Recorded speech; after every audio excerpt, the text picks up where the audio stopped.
नमस्कार, मी डॉक्टर कविता राणे. माझा विशेष मध्ये आपल्या सर्वांचं स्वागत. यंदाची वारी नेमकी कशी व्हावी, पायी नाहीच, आणि राज्य सरकारनं त्या संदर्भातला आदेश जारी केलाय. यंदाच्या वारीला पालख्या या बसमधूनच येणार आहेत. या संदर्भातला निर्णय शासनानं शुक्रवारी जाहीर केला होता आणि या संदर्भातला आदेश आज राज्य सरकारनं अधिकृतपणे जारी केलाय. वाखरी ते पंढरपूर हे 1.5 किलोमीटर पायी वारीला फक्त परवानगी देण्यात आलेली आहे. एकादशीच्या दिवशी 195 महाराज मंडळींना विठ्ठलाचं मुखदर्शन घेता येणार आहे. कोरोनाच्या पार्श्वभूमीवर या सर्व नियमांची अंमलबजावणी करण्यासाठी राज्य शासनानं आज आदेश जारी केलेत. आपले प्रतिनिधी सुनील दिवाण पंढरपूरहून आपल्या सोबत आहेत. सुनील, शासनानं जारी केलेल्या आदेशांमध्ये आणखीन कोणकोणते नियम सांगण्यात आलेले आहेत? हे जे नियम, आज जे आदेश आलेला आहे, अजित पवारांनी शुक्रवारी जी पत्रकार परिषद घेतली होती त्याचेच हे आदेश निघालेले आहेत. मात्र एका बाजूला अजित पवारांनी जे वक्तव्य केलं होतं की वारकरी संप्रदायाची अजून चर्चा करू, त्यांची जी ते पायी वारीवर ठाम असतील तर त्यांच्याशी चर्चा करू, अशी भूमिका घेतली होती. मात्र आता जो आदेश आलेला आहे त्यानुसार अशी चर्चा काय होईल अशी शक्यता वाटत नाहीये. त्यामुळे जे आदेश शासनाने दिलेले आहेत त्यानुसार वाखरीपर्यंत सर्व पालख्या या बसमधून येणार आहेत आणि तिथून पुढे 1.5 किलोमीटर वाखरी ते पंढरपूर ही पायी चालत यायला परवानगी दिलेली आहे. त्याच पद्धतीने बाकीचे जे नियम घातलेले आहेत ते सर्व नियम आहेत तसेच आहेत. ज्या काही द्वादशी ते पौर्णिमा हे जे काही उत्सव परंपरा चालतात या सर्व परंपराला परवानगी दिलेली आहे. मात्र या सर्वांना मर्यादित संख्येत आड घातलेले, निर्बंध घातलेले आहेत आणि तेवढ्याच संख्येत त्यांना ते वेगवेगळे उपचार करावे लागणार आहेत. मग संत भानुदास महाराजांची पुण्यतिथी असेल, त्यानंतर विठ्ठलाच्या पादुका ज्या प्रदक्षिणा मार्गावरनं एकादशीला जातात त्याच्यासाठी नियम असतील. त्या प्रत्येकाला व्यक्ती 10 किंवा 15 एवढ्याच व्यक्तींचा निर्बंध घातलेला आहे. या वेळेला वेगळं पण एवढंच आहे की मानांच्या पालख्यांचे जे नैवेद्य जे विठ्ठलाला जात असतो एकादशी ते पौर्णिमेपर्यंत 6 दिवस हे जे नैवेद्य जात असतात त्याला परवानगी दिलेली आहे. प्रत्येक वारी जी आहे, प्रत्येक पादुका त्यांचा मान आहे, त्यांच्या मानकरी 2 जण हे नैवेद्य घेऊन देवाला जाऊ शकणार आहेत. आणि याशिवाय बाकीचे जे निर्बंध होते ते आहे असे कायम ठेवलेले आहेत. त्यामुळे यंदाची वारी वाखरीपर्यंत बसणे आणि वाखरी ते पंढरपूर पायी अशीच होणार आहे. एकादशीला 195 जे पंढरपुरातले संत महंत आहेत त्यांना दर्शनाचं मुखदर्शनाची परवानगी देण्यात आलेली आहे आणि त्यांना प्रवेशिका देऊन तेवढ्याच लोकांना सोडण्यात येणार आहे. कविता. सुनील, धन्यवाद तुम्ही दिलेल्या सगळ्या सविस्तर माहितीबद्दल. पंढरपूरची आषाढी वारी हा खरं तर महाराष्ट्राचा सर्वात मोठा सांस्कृतिक आणि आध्यात्मिक सोहळाही मानला जातो. शेकडो वर्षांपासून पालख्या आणि सोबत लाखोंचा जनसागर घेत हा सोहळा पंढरीच्या दिशेनं पायी चालत निघतो. पण गेल्या वर्षी कोरोना आला आणि पायी वारीची परंपरा खंडित करावी लागली. कोरोनाच्या संकटाची तीव्रता लक्षात घेऊन पायी वारीऐवजी बसमधून पालख्या आणून आषाढीचा सोहळा संपन्न झाला. यावर्षी कोरोनाची दुसरी लाट जी आली ती मात्र अत्यंत घातक सिद्ध झाली. आपल्यापैकी अनेकांना प्राण गमवावे लागले. कोरोनाची रुग्णसंख्या सध्या कमी होते, पण गावोगावी अजूनही अनेक रुग्ण उपचार घेत आहेत. या सगळ्या परिस्थितीमध्ये पायी पालखी नेण्याऐवजी पुन्हा एकदा एसटीनंच मानाच्या 10 पालख्या पंढरपुरी नेण्याचा निर्णय राज्य सरकारनं घेतला आणि वारकरी संप्रदायानं सुद्धा शासनाच्या या निर्णयाला बऱ्याच अंशी सकारात्मक प्रतिसादच दिलाय. काही ठिकाणी पायीच पालखी सोहळा व्हावा अशी मागणीही पुढे आली आहे. पण एसटीनं जाणाऱ्या पालख्या, मर्यादित वारकऱ्यांना परवानगी, या सगळ्या संदर्भामध्ये आता वारकरी संप्रदायाची भूमिका नेमकी काय आहे हे महाराष्ट्रासमोर येणं अत्यंत महत्त्वाचं आहे. आणि त्याच उद्देशानं आज आपण माझा विशेषमध्ये चर्चा करणार आहोत. त्यासाठी या चर्चेमध्ये माझ्यासोबत सहभागी होत आहेत आळंदीच्या संत ज्ञानेश्वर महाराज संस्थान समितीचे अध्यक्ष विकास ढगे, देहूच्या संत तुकाराम महाराज संस्थानचे विश्वस्त विशाल मोरे, माजी न्यायमूर्ती विठ्ठलदादा वासकर आणि संत मुक्ताबाई मंदिर संस्थान मुक्ताईनगरचे अध्यक्ष रवींद्र भैया पाटील. आपल्या सगळ्यांचं या चर्चेमध्ये मनपूर्वक स्वागत. वासकर सर मला वाटतं अजूनपर्यंत जॉईन झालेले नाहीयेत, ते काही वेळातच आपल्यासोबत असतील. सुरुवातीला मला सगळ्यांकडनं भूमिका जाणून घ्यायचं आहे की शासनानं सलग दुसऱ्या वर्षी कोरोनाचं संकट लक्षात घेता पायी वारी नको आणि एसटी मधूनच पालखी न्या असा निर्णय दिलाय आणि अनेक निर्बंध घातलेले आहेत. निर्बंध म्हणण्यापेक्षा नियम आखून दिलेले आहेत असं म्हणणं खरं तर योग्य ठरेल. विकास ढगे आपल्या सोबत आहेत, संत ज्ञानेश्वर महाराज संस्थान समितीचे अध्यक्ष. विकासजी, काय तुमची भूमिका आहे वारकरी संप्रदायाच्या वतीनं शासनानं घेतलेल्या या निर्णयासंदर्भात? आपण जर पाहिलं तर शासनाने जो निर्णय घेतलेला आहे त्यामध्ये अनेक गोष्टींचं उहापोह त्यांनी केलेलं आहे. आरोग्य विभागाकडून आलेले इनपुट्स त्यांनी घेतलेले आहेत. त्याचबरोबर जे काय पॅन्डेमिक ॲक्ट लागू आहे त्या अनुषंगाने जे काय त्यांच्याकडे इनपुट्स असतील वेगवेगळ्या विभागाकडनं ते घेऊन हा निर्णय घेतलेला आहे. मला वाटतं की वारकऱ्यांनी गेल्या वर्षी अत्यंत आनंदाने जी काही शासनाने बसमधनं वारी करायला परवानगी दिलेली होती तो सोहळा आनंदाने अनुभवलेला आहे घरी राहून. यावर्षी शासनानं थोडीशी त्याच्यामध्ये सवलत देऊन 1च्या ऐवजी 2 बस, त्यानंतर पौर्णिमेपर्यंत पंढरपूरमध्ये वास्तव्य, पौर्णिमेला काला करून त्यानंतर परतीचा प्रवास आणि प्रतिकात्मक स्वरूपात पायवारीला वाखरीपासून पंढरपूरपर्यंत जी परवानगी दिलेली आहे. मला असं वाटतं की शासनाने कुठंतरी वारकऱ्यांची जी भूमिका होती पायवारीची ती भूमिका काही अंशी एव्हाना बऱ्याच मोठ्या प्रमाणावरती मान्य केलेली आहे आणि त्यामुळं त्या भूमिकेशी सुसंगत असा निर्णय घेण्याचा आम्ही संपूर्ण जे संस्थान कमिटी आहेत 10 संस्थानांची काल आमची बैठक झाली. त्या संस्थानामध्ये आदरणीय जे आता आपल्याबरोबर आहे त्यातले काही मंडळी होती, इतरही काही मंडळी होती आणि या सर्वांच्या बैठकीमधनं ठरलं की शासनाने घेतलेल्या निर्णयाला अनुसरूनच आपलं अनुकरण असलं पाहिजे. कारण वारकऱ्यांची जी प्रतिमा आहे सामान्य माणसामधली त्या प्रतिमेला कुठेही तडा जाता कामा नये आणि त्याचं कोणत्याही प्रकारे राजकीय भांडवल कोणीही करू नये हे देखील या ठिकाणी सर्वांनी चर्चिलं आणि त्यातून हा जो निर्णय आहे शासनाने घेतलेला तो मान्य करण्याबाबत आम्ही तत्वता मान्यता दिलेली आहे कालच्या मीटिंगमध्ये आणि त्याबाबत जे काही थोडेसे आम्हाला अधिकचे मागण्या आहेत त्या शासनाकडे आम्ही मांडू.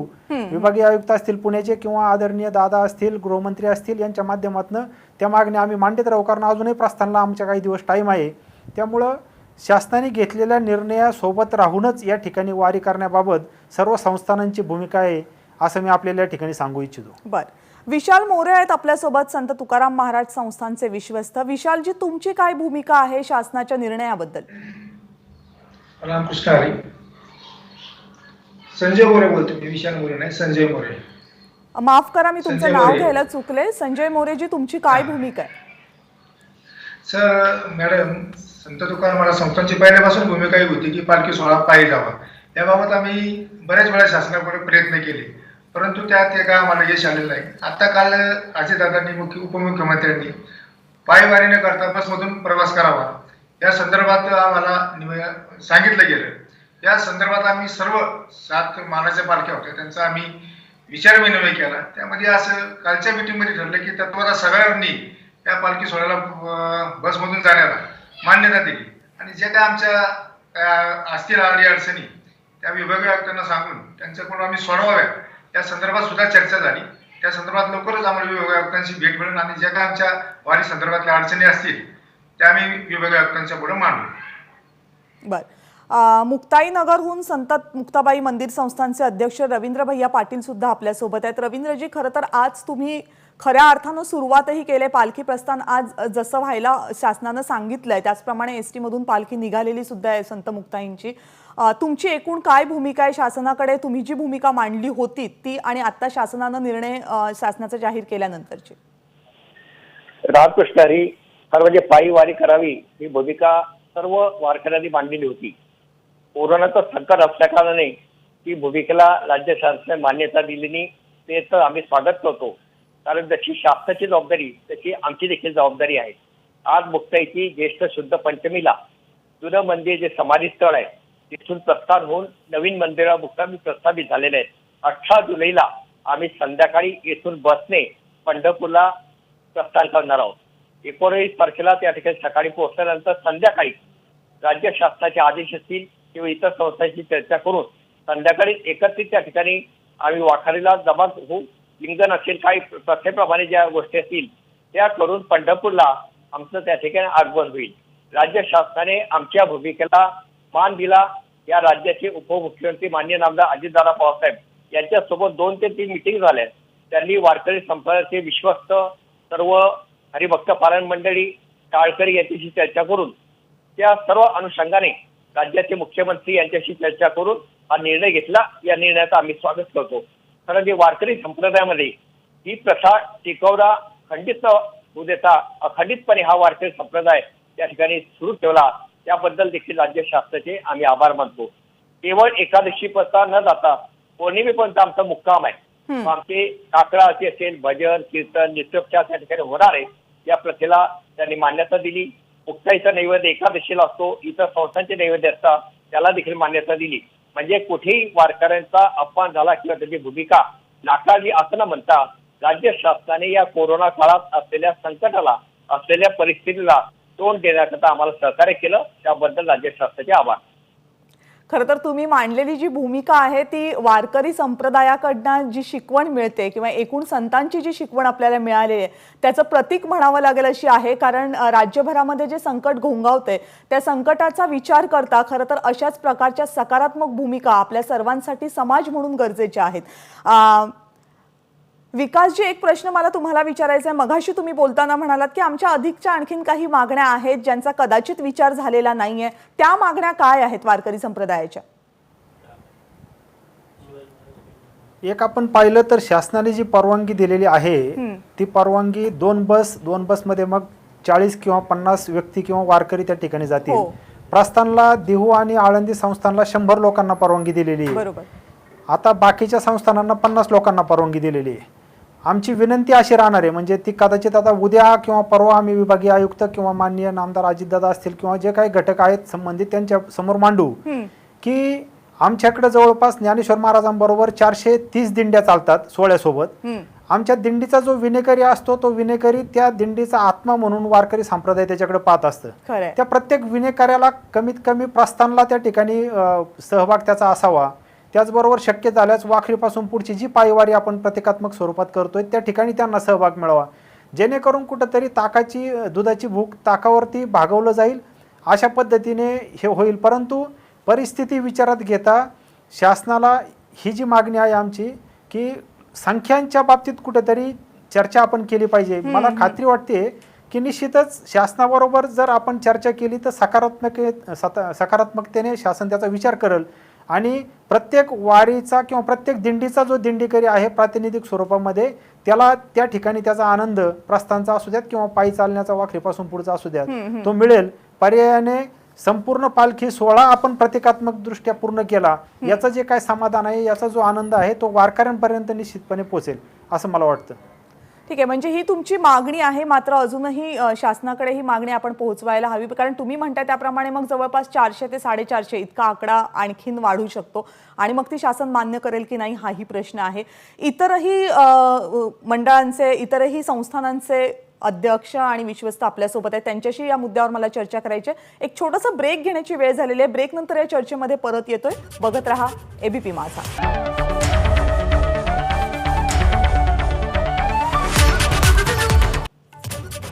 ब्रेक नंतर माझा विशेषमध्ये आपल्या सर्वांचं पुन्हा एकदा स्वागत. यंदाची वारी कशी असावी या संदर्भात आपण चर्चा करतोय आणि माझ्यासोबत संजय मोरे आहेत, संत तुकाराम महाराज संस्थानचे विश्वस्त. संजयजी, ब्रेकच्या अगोदर आपण जेव्हा चर्चा करत होतो त्यावेळेस विकास ढगेंनी एक भूमिका मांडली की कमीत कमी विणेकरी तरी, ज्या दिंडी पालखी बरोबर सहभागी होतात त्यांचे विणेकरी तरी सहभागी व्हावेत या सोहळ्यामध्ये, अशी त्यांची शासनाकडे मागणी असणार आहे. या व्यतिरिक्त तुमच्या काही वेगळ्या मागण्या आहेत का ज्यांचा तुम्हाला असं वाटतं की शासनानं विचार करायला हवा वारीच्या दृष्टीनं? ढगे पाटील साहेबांनी सांगितलं ते योग्यच आहे. संत तुकाराम संस्थांच्या पालखीमध्ये 329 दिंड्या चालत असतात आणि सेवेकरी असेल तर आमचे पण म्हणणं आहे की 400 लोकांना पायवारीसाठी या बसमधून वाखरीपासून ते पंढरपूर पर्यंत आणि प्रस्थानासाठी परवानगी द्यावा ही आमची मागणी आहे. काल राज्याचे उपमुख्यमंत्री उद्धवजी ठाकरे साहेब यांच्याशी आमची त्याबाबत चर्चा झाली. आम्ही अजूनही त्यांच्याबरोबर पर्याय केला की बाबा अजूनही तुम्ही विचार करावा पायवारी संदर्भात. तर त्यांनी त्यांच्या ज्या अडचणी असतील, त्या आजची कोरोनाची परिस्थिती असेल त्या संदर्भात आम्हाला सांगितलं की बाबा हे शक्य नाही, तरी आम्ही त्यांना म्हटलं विचार करावा गोष्टीचा.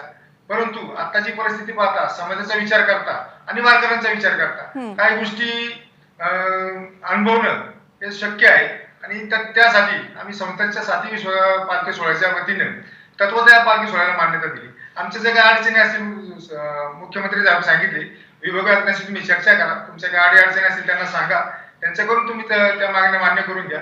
वारीसाठी जे काय लागणार असेल ते तुम्ही विभागाशी बोला असं मुख्यमंत्र्यांनी काल मला आश्वासन दिलं. त्या संदर्भात आता आमचे सगळ्यांचे साथी पालख्यांचे विश्वस्त मंडळ, पालखी सोहळा प्रमुख विभागाशी चर्चा करतील. आमचे जे काही अडचणी असतील पंढरपूरमध्ये गेल्यानंतर इथं प्रस्थानच्या वेळी वारकऱ्यांची संख्या असेल त्या सगळ्या आम्ही विभागामध्ये पुढे मांडू आणि शासनाला सहकार्य करू. रवींद्रजी, खरं तर तुम्ही आतापर्यंत हा सगळा सोहळा अनेक वर्ष बघितलेला असेल. या अगोदर कधी तुमच्या आठवणीमध्ये किंवा तुम्ही ऐकलेलं असल्यामध्ये कधी हा सोहळा खंडित करावा लागला होता? कुठल्या कारणांमुळे खंडित करावा लागला होता? माझ्या उपस्थितीत काही खंडित झालं नाही, परंतु असं ऐकू येत आहे की काही वर्षापूर्वी प्लेग आले असताना मिरजला पालख्या रेल्वेने गेल्या होत्या. परंतु हा वारकरी तो आषाढी वारीचा प्रस्ताव हा खंडित झालेला नाही. आहे त्या परिस्थितीवर मात करून, आहे त्या संकटात मात करून मार्ग काढलेला आहे. या ठिकाणी राज्य शासनाला देखील आमची विनंती आहे की संख्या थोडी जर वाढवता आली फार बरं होईल. शेवटी संख्येच्या बाबतीचा निर्णय हा राज्य शासनाचा आहे. बरोबर आहे त्या प्रति जनतेचे प्रश्न, आरोग्य देखील महत्वाचं आहे. त्या दृष्टीने राज्य शासन जो निर्णय घेईल त्याच्याशी आम्ही सहमत आहोत. आता दोन मुद्दे महत्त्वाचे राहत आहेत की आहे त्या परिस्थितीमध्ये वारीचं नियोजन नेमकं कसं होणार आहे आणि वारकऱ्यांसाठी नेमका काय संदेश असू शकतो, वारकऱ्यांना या सगळ्या संस्थानांचं काय म्हणणं असणार आहे, या दोन आणखीन महत्त्वाच्या मुद्द्यांवर आपल्याला चर्चा करायची आहे. पण पुन्हा एक छोटासा ब्रेक घेतोय. ब्रेक नंतर या दोनही मुद्द्यांवर चर्चा करणार आहोत. बघत रहा एबीपी माझा.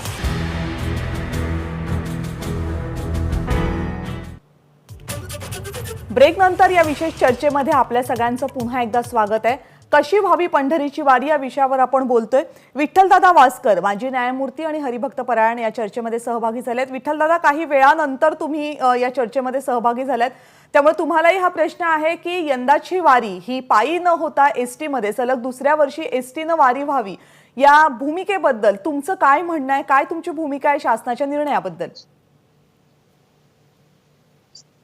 काय प्राप्त परिस्थितीमध्ये कोरोनामुळे तर सगळीकडची परिस्थिती भयावह झालेलीच आहे.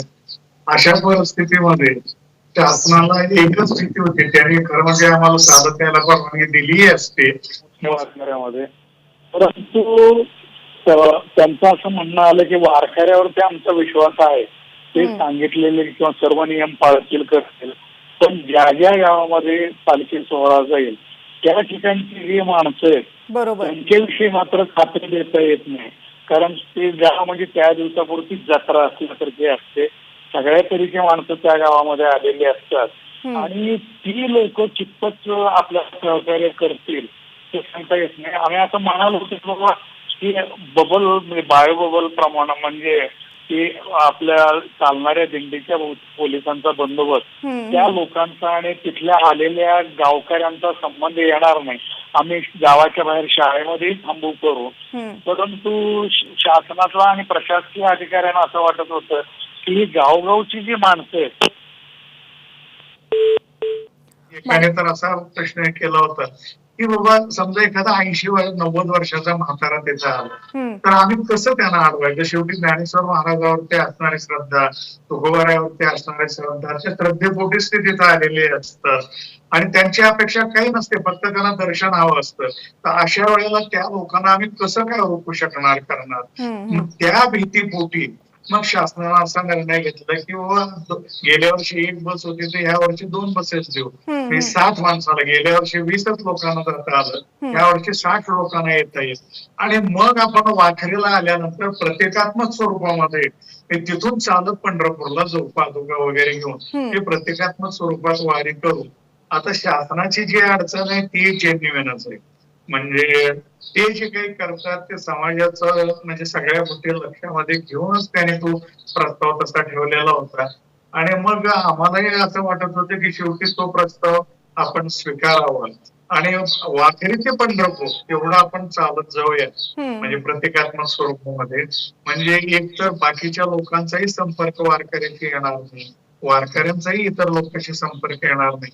आणि शासनाला जी भीती वाटते की बाबा अशी जर जास्त लोक पंढरपुरामध्ये जर आली केली तर पुन्हा 3री लाट अपेक्षित आहे जुलै ऑगस्ट महिन्यामध्ये आणि वारीचा काळ जुलैच्या अखेरीचा आहे.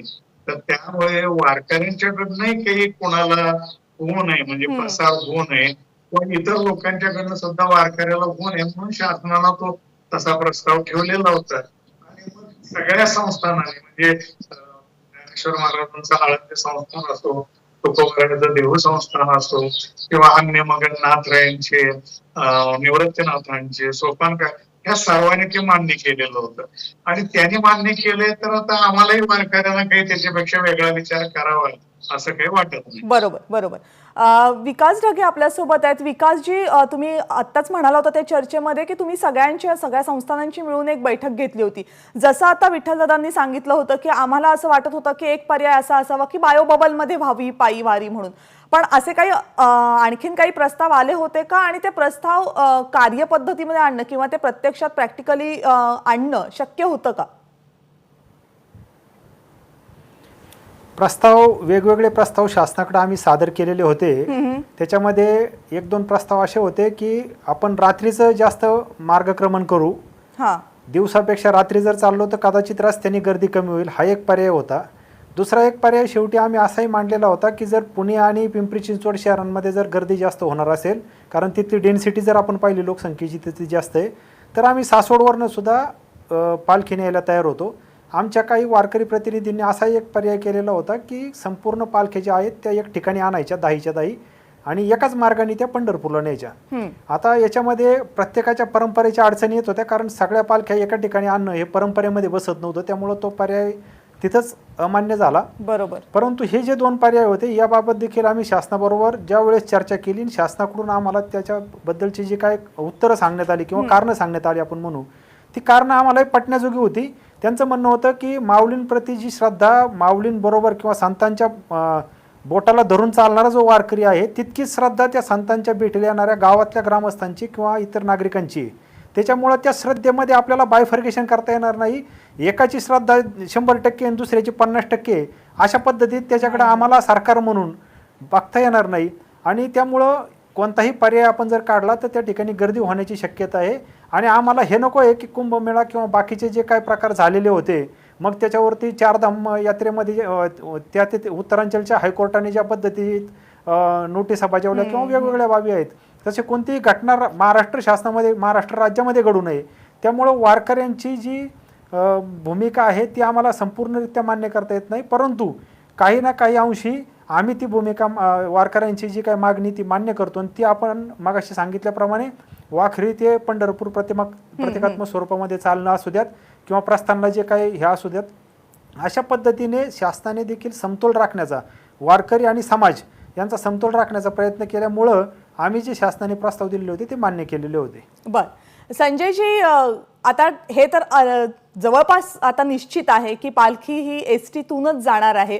मग एसटीतून जाणाऱ्या पालखीसाठी, कारण यावर्षी सलग दुसऱ्यांदा हे असं होणार आहे, तर काही तुम्ही विशेष योजना केलेली आहे, काही विशेष तयारी केलेली आहे जेणेकरून जे वारकरी या पालखी सोहळ्यामध्ये सहभागी होऊ शकणार नाही त्यांना घर बसल्या दर्शन होऊ शकेल, किंवा इतर काही तुमच्या योजना आहेत या पालखी सोहळ्याच्या निमित्तानं? आता संस्थांच्या मंदिरातून सर्व वारकऱ्यांना आवाहन करण्यात आलेलं आहे की घरी बसूनच आता पालखी सोहळा साजरा करावा असं आम्ही आवाहन करू शकतो. आणि युट्यूब मार्फत, फेसबुक मार्फत मंदिरातून रोजच्या कार्यामध्ये रोजच्या रोज प्रक्षेपण आणि लाईव्ह प्रक्षेपण संस्थांच्या मध्ये करण्याचा प्रयत्न आहे आणि तो आम्ही करू. आणि जेवढी जेवढे वारकरी येतील, आता आमची मागणी आहे की 350 दिंड्या आमच्या त्यांना प्रस्थानला बोलावं, त्यांच्या हाती प्रस्थान सोहळा व्हावा, तर आमची मागणी पण आहे. आणि पंढरपूरमध्ये गेल्यानंतर एका दिवशी पाचशे लोकांना दर्शनाचं ते शासनाने ठरवलेलं आहे. ती पण मागणी आमची आहे, जेवढे पंढरपूरला वारकरी जातील, जेवढे सोडले जातील आमची बस सोडून का व्हायला, तेवढे एका दिवशी त्या लोकांचं दर्शन झालं पाहिजे. ही पण आमची प्रामुख्याने मागणी आहे. आणि जे काही वारकरी आहेत आता त्यांना आम्ही सांगितलं प्रयत्न करू की आपण घरात बसूनच ही वारी भजन पूजन करून घरामध्ये साजरी करा. आणि सर्वांना ही महामारी जागतिक महामारी आहे, त्याचे सगळ्यांनी भान ठेवून शासनाला सहकार्य करा, वारकऱ्यांना पण सहकार्य करा. वारकऱ्यांच्या वतीने आम्ही प्रतिनिधी म्हणून जाऊ आणि पांडुरंगाची भेट घेऊ, पांडुरंगाला तुकाराम महाराजांच्या माऊलींच्या भेटीचं जे भेट करून घेऊ, ते सगळे वारकऱ्यांना आम्ही सांगू. रवींद्रजी, माझा तुम्हालाही हा प्रश्न आहे, तुम्ही कशी तयारी केलेली आहे एकूण एसटी मधनं जो पालखी सोहळा होणार आहे त्यासाठी काही विशेष तयारी? आम्ही आजपासूनच सोशल मीडियाच्या माध्यमातून जनतेपर्यंत आम्ही पोहोचणार आहोत. जे भाविक मंडळी आहे त्यांच्यापर्यंत फेसबुक, व्हॉट्सअप, ऑनलाईनद्वारे त्यांना मुक्ताईचं दर्शन आम्ही देणार आहोत. आषाढी वारीनिमित्त त्या ठिकाणी ते नित्योपचार आहे, काकडाचे वगैरे, त्यानंतर भजन कीर्तन, संध्याकाळचं कीर्तन आणि शेज आरती हे सर्व आम्ही लाईव्ह करणार आहोत. विकासजी, आणि जे आता सहभागी होणार आहेत, वारकऱ्यांनी देखील या मला वाटतं रवींद्रजी त्यांचा मुद्दा पूर्ण करतो. रवींद्रजी, तुम्ही तुमचा मुद्दा पूर्ण करा, मग मी विकासजींकडे जातो. हॅलो. हो, वारकरी संप्रदायामध्ये आंदोलनाची भाषा नसावी. वारकरी जे साधू संतांनी जे आमचे साहित्य आहे त्यातून आम्हाला उपदेश केलेला आहे, त्या उपदेशातून समाजसेवा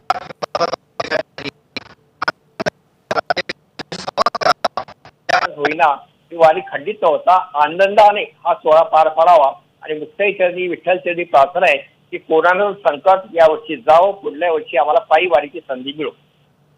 निश्चितच, आणि ही फक्त तुमचीच नाही, अवघ्या महाराष्ट्राची ही इच्छा आहे, अवघ्या महाराष्ट्राची ही भावना आहे की हे संकट लवकरात लवकर महाराष्ट्राच्याच काय पण जगाच्या डोक्यावरनं टळून जाऊ देत आणि सगळ्यांना मुक्तपणे पुन्हा एकदा आपलं आयुष्य जसं होतं तसं जगण्याची संधी मिळू देत, हीच आपल्या सगळ्यांची विठ्ठलाचरणी सुद्धा प्रार्थना आहे.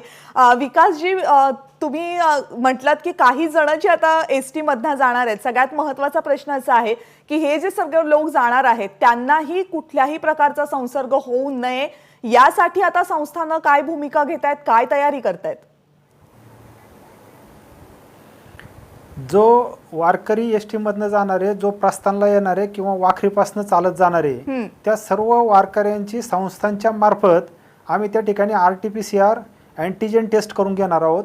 जास्तीत जास्त आपण असं पाहणार आहोत की त्या वारकऱ्यांचा कमीत कमी एखादा किंवा 2 व्हॅक्सिनेशन झालेले असतील. त्याच्यामध्ये एक अडचण अशी आहे की 18 ते 45चं व्हॅक्सिनेशन आता सुरू झालेलं आहे, काही जणांची झालेली नाहीत. त्याच्यामुळं तसाच्या तसा तो हे न वापरता काही प्रमाणामध्ये जे 45च्या पुढचे आहेत त्यांचं कंपल्सरी व्हॅक्सिनेशन असावं. त्यानंतर RT-PCR प्रत्येकाची केली जाईल आणि सुरक्षिततेबाबतचे, सोशल डिस्टन्सिंग बाबतचे, मास्क बाबतचे, सॅनिटायझेशन बाबतचे सर्व निकष शासनाने जे ठरवलेले आहेत, आरोग्य विभागाने जे पुरवलेले आहेत, ते सर्व निकष त्या ठिकाणी काटेकोरपणे पालन करूनच आपण मार्गक्रमण करणार आहोत, प्रस्थान करणार आहोत. मला वाटतं आणि बाकीच्या संस्थांची पण हीच भूमिका असावी, जे वारकरी या वारीमध्ये, एसटी मधल्या वारीमध्ये सहभागी होणार आहेत त्यांच्याबाबतची. आणखी काही महत्त्वाच्या मुद्द्यांवर चर्चा करायची, पण एक छोटासा ब्रेक घेतो इथे या चर्चेमध्ये. या छोट्याशा ब्रेक नंतर माझा विशेषमध्ये आपण परत भेटणार आहोत. बघत रहा ABP माझा.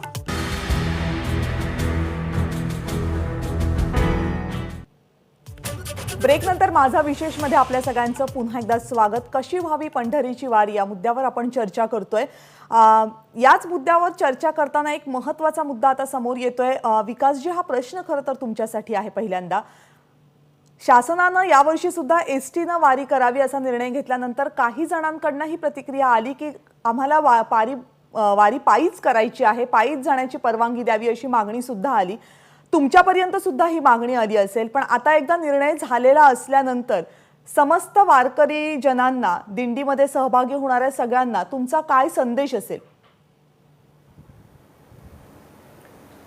निश्चितच अत्यंत चांगला आपण प्रश्न विचारलेला आहे. या ठिकाणी वारकरी संप्रदायाची जी प्रतिमा आहे, सृजनशील, संयमी, आणि ती प्रतिमा कुठंतरी प्रत्येक वारकऱ्यांचे जे प्रतिनिधी आहेत त्यांनी त्या ठिकाणी जपणं गरजेचं आहे. आपण म्हटल्याप्रमाणे अनेक संघटना, अनेक लोक, अनेक वेगवेगळ्या माध्यमातून आम्हाला त्या ठिकाणी अप्रोच होण्याचा किंवा प्रयत्न करतात आणि म्हणतात की आपण या निर्णयाबाबत कशा पद्धतीने किंवा पायी जाण्याचा निर्णयाचा आपण तो पुढे रेटला पाहिजे. मला असं वाटतं की वारकरी हा देखील समंजस आहे आणि त्याला चांगल्या वाईटाचं अत्यंत चांगल्या प्रकारे ज्ञान आहे. कारण आपण जर पाहिलं तर मोस्टली वारकरी हे शेतकरी आहेत आणि त्याच्यामुळं त्याला काय पेरणी करायची आणि त्याच्यातनं काय उगवल हे निश्चित त्याला माहिती असतं. आपण जी पेरणी करतोय आत्ता, मला असं वाटतं की ती पेरणी या ठिकाणी जी सुरू आहे वेगवेगळ्या माध्यमातून ती होणार नाही, कारण वारकरी तितका समंजस आहे, त्याला मी म्हटल्याप्रमाणे चांगल्या वाईटाची जाण आहे. त्याच्यामुळे जरी काही मंडळी म्हणत असतील की आम्ही पायी जाण्याबाबतच आग्रही आहोत आणि पायी जाणार, तरी मला त्यांना देखील आवाहन करायचं आहे. मला निश्चित खात्री आहे की ही जी मंडळी म्हणत आहेत ती सुद्धा अत्यंत संप्रदायामध्ये त्यांना वेगळं मान आहे आणि ती सुद्धा कुठंतरी निश्चित भूमिका, मावळ भूमिकेला येतील आणि एकंदरीत वारकऱ्याची जी भूमिका आहे तीच भूमिका त्या ठिकाणी ती मान्य करतील. शासनाने दिलेले जे काय निकष आहेत, जे शासनाने आडाखा तयार करून दिलेला आहे, तो मान्य करतील याची मला खात्री वाटते. आणि आपण जर पाहिलं तर शासनाने सुद्धा कुठंतरी वारकऱ्यांना न्याय देण्याचा प्रयत्न प्रामाणिकपणे केलेला आहे. खरंय. त्यामुळे त्यांच्या देखील अडचणी आपण समजून घेतल्या पाहिजेत. आणि त्यामुळं प्रत्येक वारकऱ्याला माझं या ठिकाणी आपल्या माध्यमातून एक मनापासून अंतकरणापासून हात जोडून आणि त्याला दंडोत घालून या ठिकाणी आव्हान राहणार आहे की आपण शासनाने दिलेल्या निकषाचं पालन करावं. शासन आपली जी काही परंपरा आहे ती कुठेही मोडीत काढण्याचा त्यांचा उद्देश नाही आहे. उलट ही महाराष्ट्राच्या सांस्कृतिक आणि आध्यात्मिक याच्यातला गौरवाचा एक शिरोमणी आहे वारी म्हणजे. आणि त्यामुळं महाराष्ट्राची ओळख वारीने. असं जर असेल तर शासन सुद्धा वारी बंद करण्याच्या किंवा ती कोणत्याही प्रकारे त्याला कोणती तरी रिस्ट्रिक्शन लावण्याच्या मतात नाही आहे. परंतु त्यांची जी अडचण आहे कोरोनाच्या धर्तीवरती काही त्यांना अनपेक्षित निर्णय घ्यावा लागतात. त्या निर्णयामध्ये आपण कुठंतरी सहभागी झालं पाहिजे. सामंजस्याने त्या ठिकाणी भूमिका आपण घ्यायला आपली हवी. जी सामंजस्याची भूमिका आहे जी प्रतिमा आहे ती दाखवून दिली पाहिजे. बरोबर. त्यामुळे प्रत्येक वारकऱ्याला माझी परत एकदा विनंती राहील की आपण सामंजस्य दाखवावं आणि शासनाच्या निर्णयाचं पालन करावं. रवींद्रजी, तुमची ही या संदर्भातली वारकऱ्यांसाठी तुमचा असलेला संदेश फक्त थोडा थोडक्यात, कारण वेळ कमी आपल्याकडे. वारकरी हा समाजामध्ये वारकऱ्याची प्रतिभा निस्वार्थी आणि प्रामाणिक आहे. ती जोपासली गेली पाहिजे. जशी जबाबदारी शासनाची आहे तशी नैतिक जबाबदारी आपली देखील आहे. खरंय. आपण शासन आणि वारकरी एकत्र राहून समाजामध्ये एक आदर्श घडवावा आणि पालखी सोहळा आनंदाने साजरा होऊ द्यावा आणि कुठेही त्याला गालबोट लागणार नाही याची दक्षता प्रत्येक वारकऱ्याने घ्यावी ही त्यांना नम्र विनंती आम्ही करतो. विठ्ठल दादा, तुमची भूमिका आता काय वारकऱ्यांना सांगू इच्छिता तुम्ही?